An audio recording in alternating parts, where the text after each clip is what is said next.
Guys, good morning, good morning, good morning mga lalabs. Kape-kape tayo, kape-kape. Yan lang magbe-breakfast si Pretty. Sarap kasi matulog. Itong kasi sa room natin is malamig. Hello! May galab shoutout po sa lahat ng nanonood ng aking pag-almusal. Ito lang po ang almusal ni Pretty. Bread, saka coffee, pampainit, kape-kape lang. Ito lang ang laging kapiling ng mga OFW.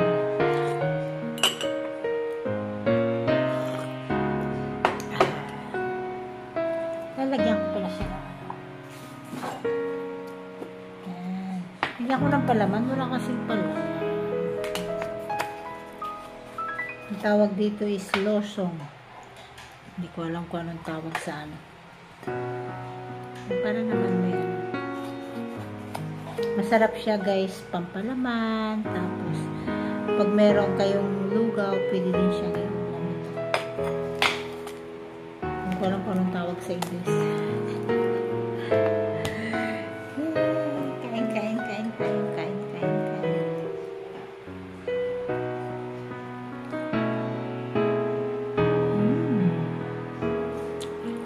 Yummy!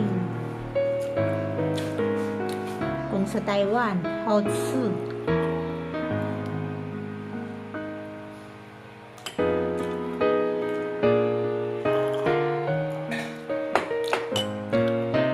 Hindi na naman walang ulan dito, grabe. Kaya hindi ako makalabas.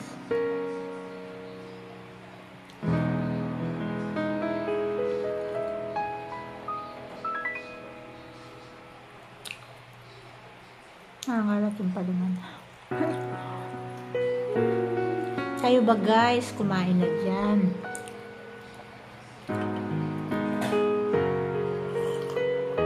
Kape-kape pampainit. Ito na lang ang pampainit ko. Puro.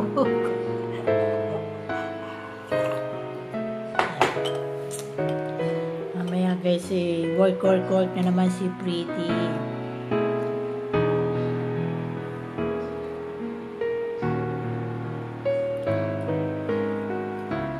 Kayo na lang kasi guys ang kasalo ko sa almusal ko. Kumakain ako, kayo na lang kasama ko. Kasi kayo, hindi kayo nangiiwan.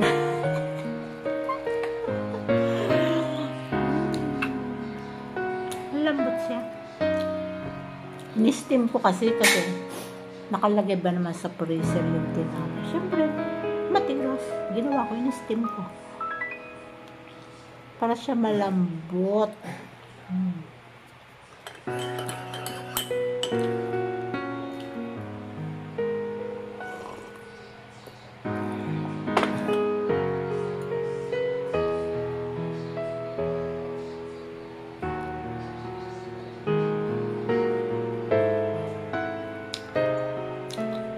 Dimple din pala ako dito. Sarili, hindi alam.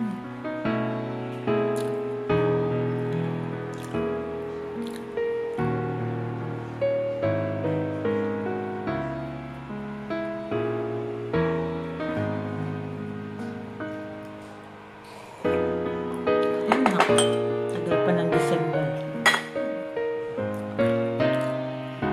Sana bukas December na.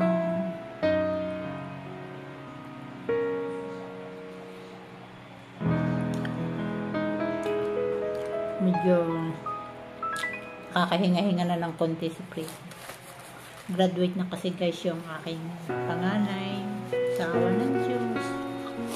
Wala mag-ipon si Pretty. Nasa mga anak ko naman. Kahit malayo ako, wala kami sa tabi nila. Nag-aaral silang mabuti. Ngayong graduate na siya ng September 5. BSBA. Siya daw ay mag-a-apply na ngayon. Sabi ko, kahit maliit ang sahod, basta may trabaho, ang mahalaga anak, merong experience. Huwag ka maghangad ng malaking sahod. Dahil nagsisimula talaga ang sa maliit. Huwag ka to sa malaki. Baka ma-scam pa. Tapos yung pangalawa ko guys, next year. Yung bunso ko support na lang namin. Pero mag-aaral pa naman siya. Kasi nag-asawa na guys yung masakit man, pero tanggap na namin, support na lang kami. Kasi blessing naman. Magkakaapo na si Pretty. Ay! Mamila na si Pretty. Halata ba na mamila na ako? Kaya huwag kang papa-stress Pretty para hindi halata na lola ka na.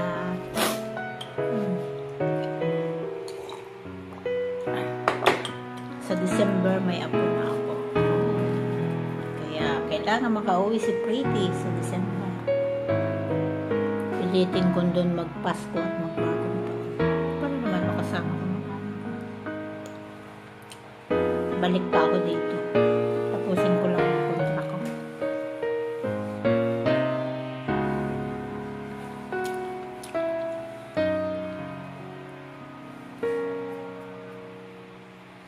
Kaya yung mga guys, mga nagbabalak abroad, kung kaya nyo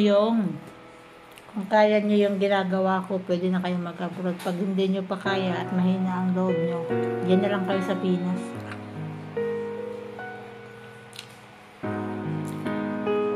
Kung ang mga anak nyo is kagaya ng mga anak ko, kahit wala silang kasama sa bahay,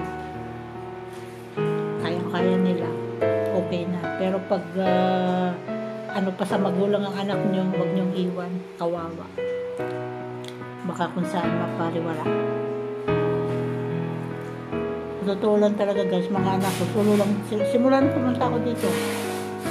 Solo lang silang tatlo sa bahay. Bisita man yung ama, madalang sa patak ng ulan.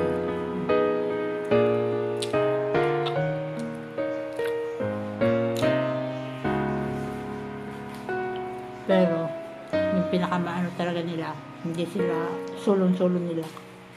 Kaya nila yung mag-isa.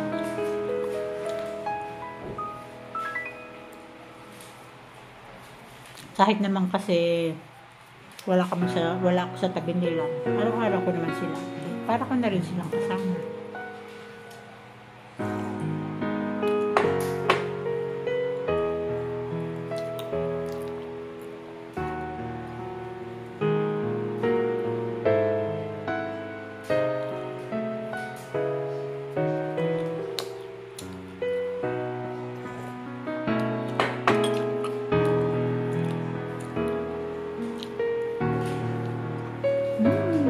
Gusto niya. Buti malamig ang panahon. Hindi masyado mainit. Taga na ulit ng buhok ko.